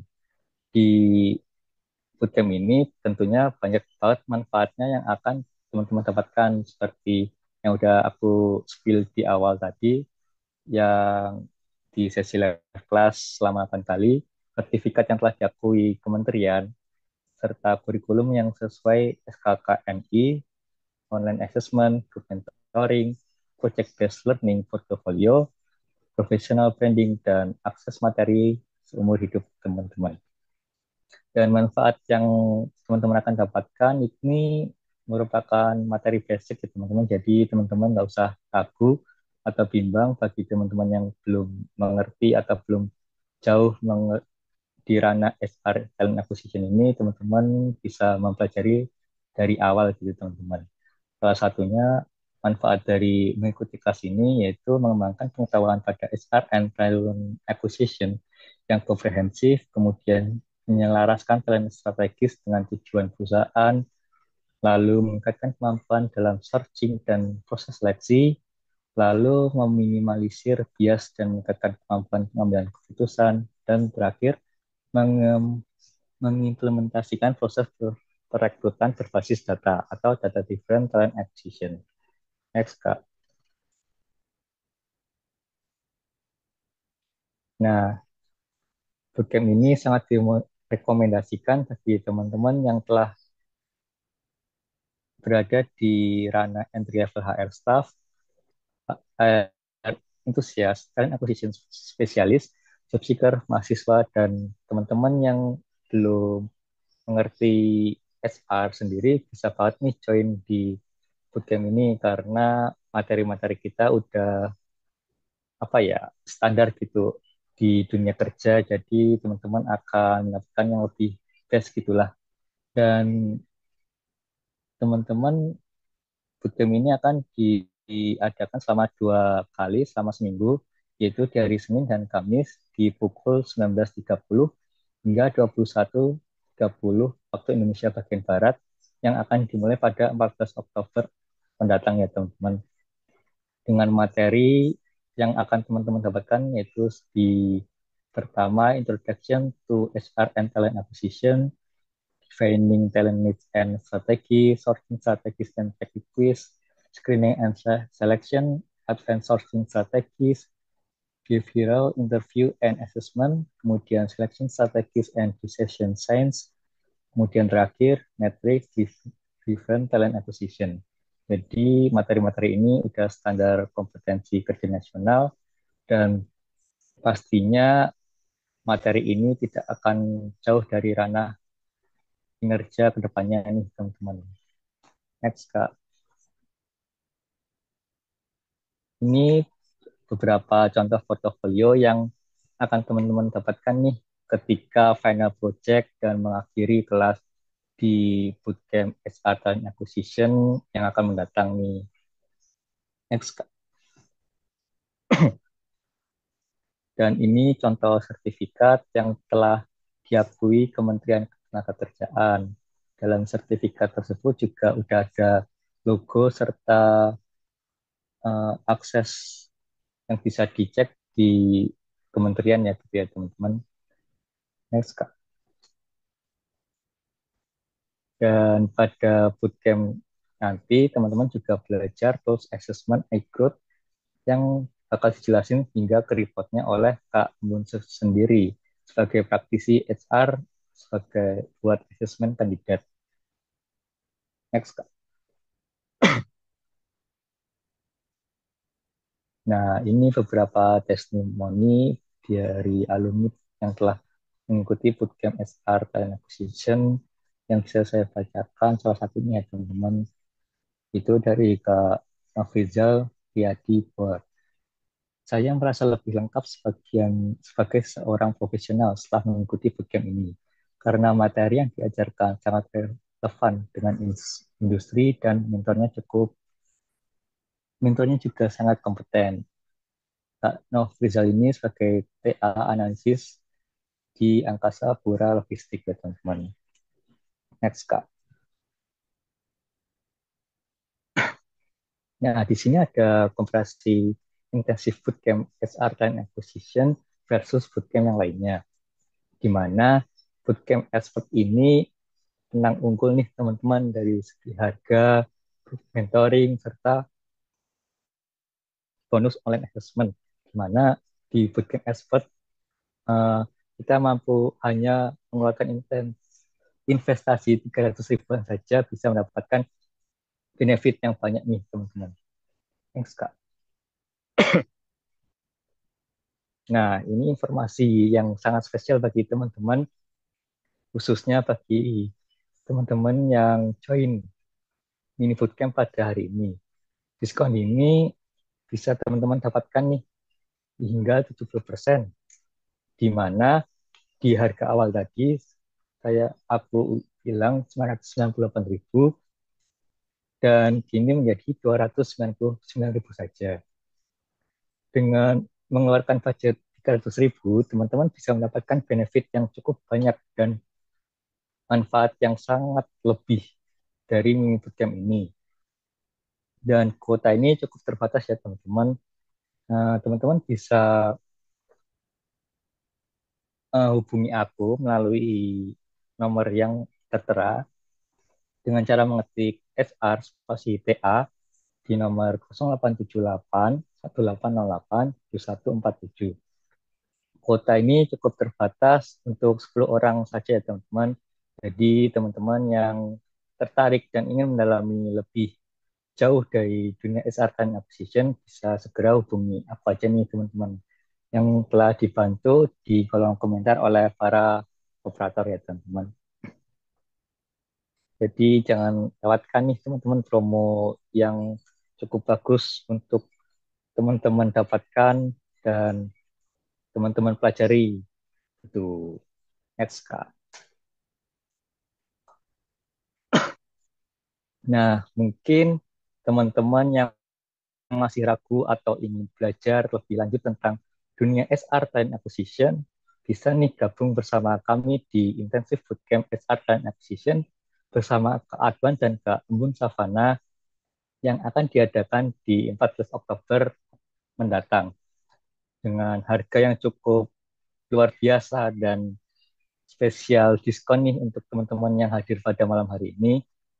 Dan bisa aku tunggu nih teman-teman untuk ketertarikan teman-teman agar bisa menjadi talent acquisition yang luar biasa dan bisa mendalami di dunia kerja yang akan mendatang. Mungkin itu yang aku ingin sampaikan dan terima kasih untuk waktunya dan teman-teman yang telah meluangkan waktu dan bergabung pada mini bootcamp pada hari ini. Saya kembalikan ke Kak Sofi. Oke, waduh, menarik banget nih buat teman-teman nih yang mau mendalami HR kayak apa, yang pengen tahu dunia HR kayak apa, step by stepnya kayak apa, langsung aja chat Kak Krisna cepet-cepet, cuma 10 orang banget nih yang dapat promonya. Ini Kak Krisna mungkin sekarang udah kewalahan banyak banget nih yang ngechat. Gimana Kak Krisna? Aman ya HP-nya? Aman masih Kak, karena masih ada laptop juga. Oke, oke, oke, oke.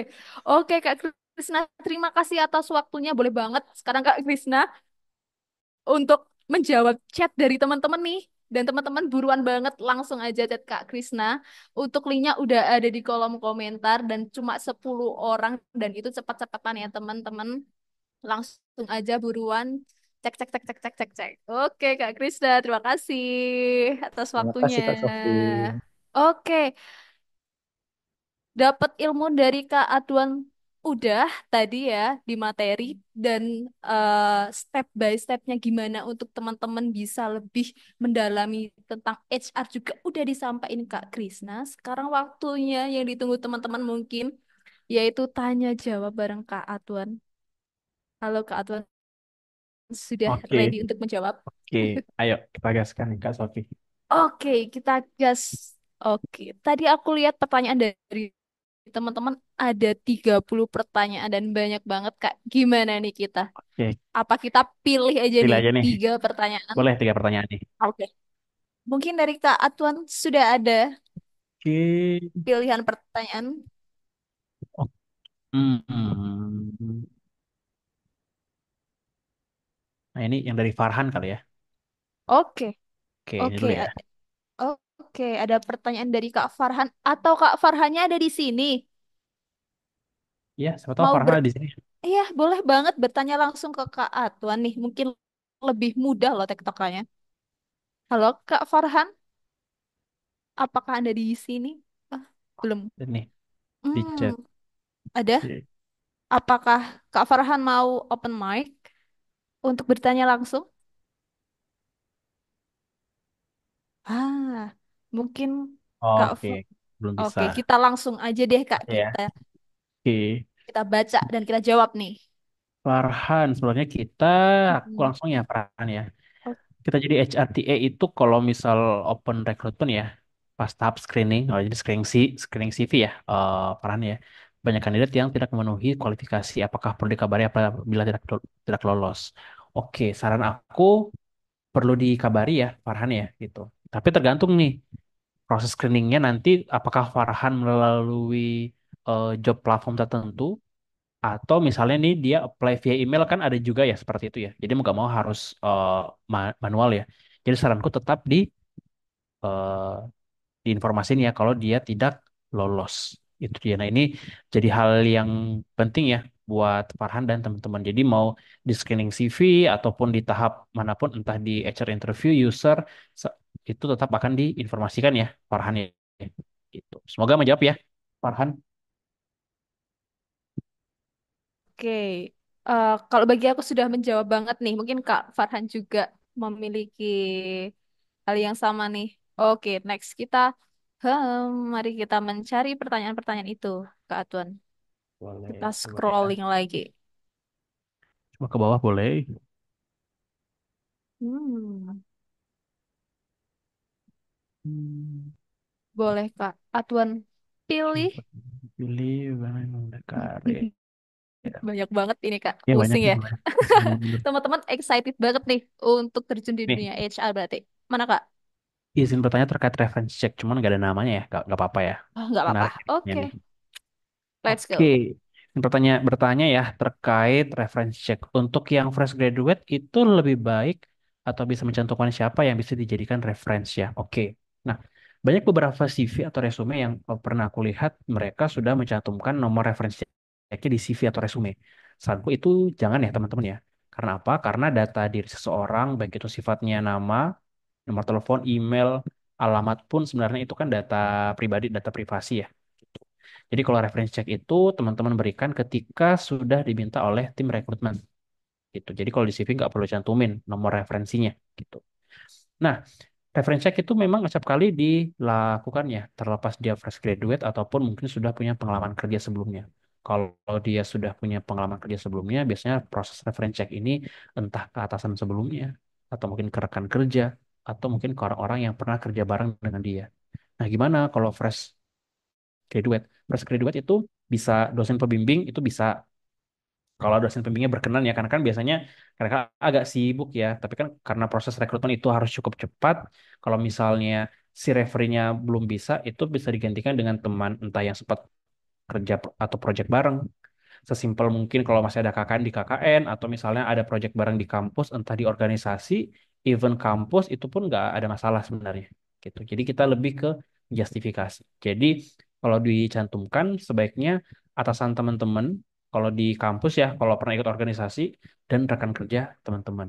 Itu berlaku juga untuk yang sudah bekerja ya, entah mantan atasan teman-teman ataupun rekan kerja teman-teman terdahulu itu bisa. Semoga menjawab ya. Oke, yang bertanya nih. Oke, jadi teman-teman untuk data pribadi mungkin kalian harus lebih aware ya, jangan di-share sembarangan karena itu bahaya banget. Oke, thank you Kak Atuan. Oke, next nih Kak. Apakah Kak Atuan ada pilihan lain nih? Deh. Atau Banyak banget. tapi boleh pilih satu, boleh deh. Pilih satu. Oh, boleh. Boleh pilih Oh, satu. oke. Siap, sebentar Kak. Oh, mungkin ini Kak, buat orang-orang yang mungkin mau switch career nih, ada Hmm. pertanyaan ini boleh dijawab sama Kak Atuan. Monggo Oke, Kak. baik. Sebagai seorang fresh graduate yang ingin meniti karir sebagai TA, itu mulainya atau persiapan yang perlu dipersiapkan seperti apa dan langkah apa yang harus dilakukan. Apakah sebagai HR lebih dulu? Terima kasih. Oke, sama ya. Kalau yang 6 tipsku tadi, beli fleksibel dulu sebenarnya. Kalau kita bicara karir, kebanyakan orang kan ada dua ya. Entah memang karena pengen berkarir sejatinya seperti orang bekerja, ada juga yang fokusnya lebih ke faktor ekonomi gitu ya. Kan kalau kerja itu ibaratnya lebih ke survive ya. Nah, orang mau berkarir berarti ada idealismenya yang masuk. Dia pengen jadi seorang apa gitu.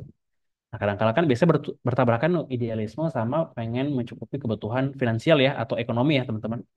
Nah, saran aku, ketika mungkin teman-teman sebagai seorang fresh graduate, teman-teman harus aware berada di posisi yang mana. Apakah memang yang membutuhkan langsung mencari dari sisi faktor ekonominya dulu, atau seperti apa gitu. Karena kalau berkarir HR itu nggak melulu langsung dari HR sebenarnya.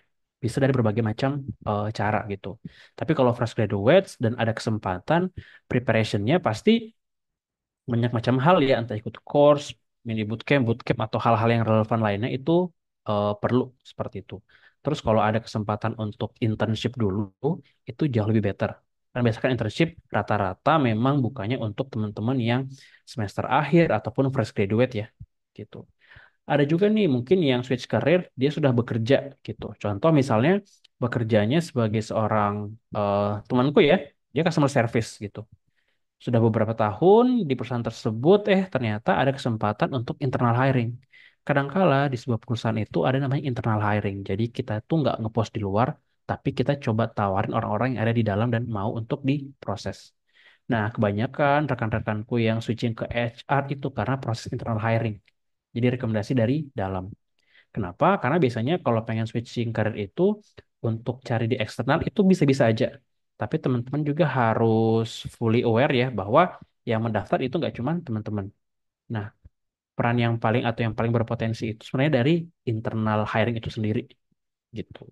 Mau teman-teman mungkin awalnya dari sales, dari telemarketing, customer service, rata-rata temanku dari sana itu ada yang sampai ke HR, ada yang awalnya mungkin juga dari bisnis analis itu pindah ke HR itu ada juga gitu. Jadi semoga cukup menjawab ya untuk teman-teman ya.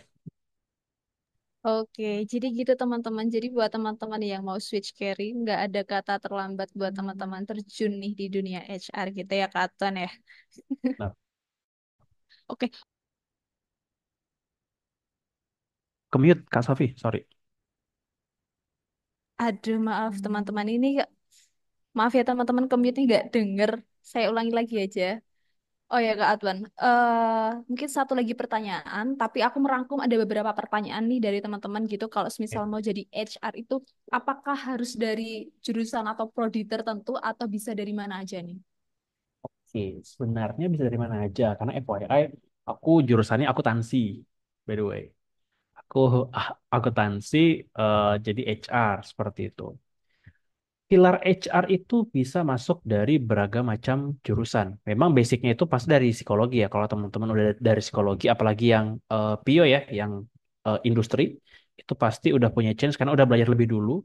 Atau teman-teman yang jurusan manajemen yang fokusnya atau konsentrasinya lebih ke SDM itu juga bisa. Terus peran HR itu bisa dari berbagai lini. Kalau orang-orangnya background legal, itu nanti bisa ranahnya ke HR Industrial Relation, itu works juga sebenarnya. Kalau orang-orang sales itu oke juga tuh kalau pengen jadi talent acquisition atau recruiter ya. Karena ibarat kita kalau sales mungkin cari klien atau cari pembeli ya kita cari kandidat sebenarnya. Itu kurang lebih hampir mirip flow kerjanya gitu. Terus teman-teman yang kerja di bagian marketing mungkin sering banget berhadapan dengan orang-orang banyak ya, mungkin ya. Nah, itu bisa masuk ke HR employer branding. Itu works juga. Teman-teman yang basicnya mungkin accounting atau mungkin tax kali ya. Nah, aku mungkin juga bisa kerana HR payroll. Karena kalau teman-teman di accounting belajar PP21 itu kita pakai di HR juga itu perhitungannya. Jadi cukup aware ya dengan angka. Jadi sangat banyak ya celah-celah untuk teman-teman akhirnya berkarir ya seperti itu. Jadi dia ya Kak Sofi. Oke, mungkin teman-teman beberapa pertanyaan sudah terjawab. Kita tidak mungkin menjawab 30 pertanyaan ini bisa sampai besok subuh ya teman-teman. Kita di sini bersama teman-teman semua. Oke, buat teman-teman yang penasaran banget gimana sih step by stepnya menjadi seorang HR, mungkin bisa langsung chat sama Kak Krisna. Mungkin sudah ada di kolom chat Zoom ya untuk WhatsApp linknya. Mungkin teman-teman langsung aja buruan cek-cek tadi Kak Krisna sudah ngasih informasi ke saya bahwa aduh udah banyak banget Kak nih chatnya. Ini cuma ada 10 orang yang boleh dan bisa dapetin promo terbatasnya langsung aja tuh Kak Zara udah nge-share langsung aja chat buruan klik klik klik klik klik klik klik. Aduh, cuma 10 aja teman-teman terbatas ya. Oke, Kak Tuan, terima kasih sudah bersama kita pada malam hari ini dari share ilmunya, terus mau jawab beberapa pertanyaan dari teman-teman dan semoga pertanyaan teman-teman juga terjawab dan bisa memberikan insight yang banyak buat teman-teman nih. Oke, teman-teman mungkin kita bisa ucapin terima kasih ke Kak Tuan bersama-sama di kolom chat. Terima kasih Kak Tuan atas ilmunya. Kak masih commute soon ya? Oh, oke oke oke. Sip. Thank you sama-sama thank you ya. Buat teman-teman yang mau Oke. terkoneksi boleh kita connect bareng di LinkedIn ya teman-teman ya. Nah, oke, boleh banget tuh connect di LinkedIn atau mau tanya ke Kak Atman nih tips and tipsnya gimana nih buat jadi HR atau langsung aja chat ke Kak Krisna juga bisa. Oke, karena waktu kita terbatas teman-teman nggak kerasa banget udah jam 9 nih teman-teman mungkin teman-teman juga mau istirahat dan melakukan aktivitas lainnya atau mungkin mau chat Kak Krisna dulu mau tanya-tanya boleh banget langsung aja chat chat di WhatsApp yang udah ada di chat Zoom, oke? Oke, teman-teman, sebelum kita mengakhiri sesi ini, aku mau ngucapin terima kasih sekali lagi ke Kak Atuan yang sudah membersamai kita dari awal sampai akhir acara. Mungkin next kita mungkin ada kesempatan bisa ketemu lagi sama Kak Atuan membahas tentang HR dengan berbeda topik lagi dan mungkin teman-teman juga bisa langsung pantau aja di Instagramnya Expert terkait informasi yang akan di-share oleh kami gitu. Oke, Oke, oh iya, presensi teman-teman jangan lupa. Link presensinya sudah di-share, teman-teman boleh langsung aja presensi dan jangan lupa diperhatikan namanya ya teman-teman. Nanti namanya bakal kita cantumin di sertifikat. Siapa tahu sertifikatnya bakal teman-teman guna ini buat daftar kerja atau mau di upload di LinkedIn dan lain sebagainya. Boleh banget langsung. Nah tuh Kak Zahra, wow, terima kasih Kak Zahra, link presensinya sudah di-share. Teman-teman langsung aja, jangan lupa presensi ya teman-teman. Oke, terakhir nih, untuk mengenang kegiatan kita, cilah, mengenang kegiatan kita bersama Kak Atuan dan tim-tim di sini dan bersama teman-teman juga, kita boleh nih foto-foto cantik buat teman-teman, boleh banget open kamera, mungkin sudah berdandan cantik-cantik. Ada Kak Bel, ada Kak Belgis, ada Kak Rania, ada Mas Fadil, ada Mas Giryadi. Oh, saya sebutinnya beberapa aja nih satu-satu, pegel juga menurut saya ya. Oke, banyak sekali. Wah, ini dari berbagai tempat ya teman-teman, keren banget sudah meluangkan waktunya nih. Wow, terima kasih. Oke, langsung aja kita foto-foto bersama. Operator siap? Oke, saya hitung. Di slide satu dulu. Satu, dua, tiga. Mantap, mantap jiwa. Next, di slide kedua ada Kak Naban, Kak Bagas, Kak Alifta. Be ready. Satu, dua, tiga. Oke, cakep, cakep ya. Di sini kalian sudah well prepare sekali ya. Oke. Mungkin cukup slide satu sampai slide 2 aja nih. Slide-nya banyak sekali nih. Kalau dicekrek-cekrek semua juga. Operatornya kasihan ya. Oke, wah terima kasih teman-teman sudah bergabung bersama kita di Mini Bootcamp HR pada malam hari ini bersama Kak Atuan dan juga tim expert. Terima kasih tim expert sudah membersamai kita. Wow, di sini banyak banget yang sudah on cam. Wow, terima kasih teman-teman sudah bergabung pada malam hari ini. Mungkin kita bisa ketemu lagi di next mini bootcamp atau teman-teman langsung aja ke bootcampnya. Nanti bakal ketemu Kak Adwan lagi. Kalian bisa bertanya lebih dalam terkait HR di bootcampnya. Langsung aja chat Kak Krisna, ditunggu karena karena cuma 10 orang aja, terbatas banget. Sekarang udah ada 9 orang yang mau payment. Wow, tinggal satu lagi, langsung aja gercep gercep gercep gercep. Oke, buat teman, terima kasih sudah menghadiri mini bootcamp pada malam hari ini. Kita tutup. Terima kasih Kak Atuan sudah memberikan ilmu yang insightful. Terima kasih teman-teman yang sudah datang. Sampai ketemu di mini bootcamp dan bootcamp selanjutnya. Bye-bye. Bye. Terima kasih teman-teman semua.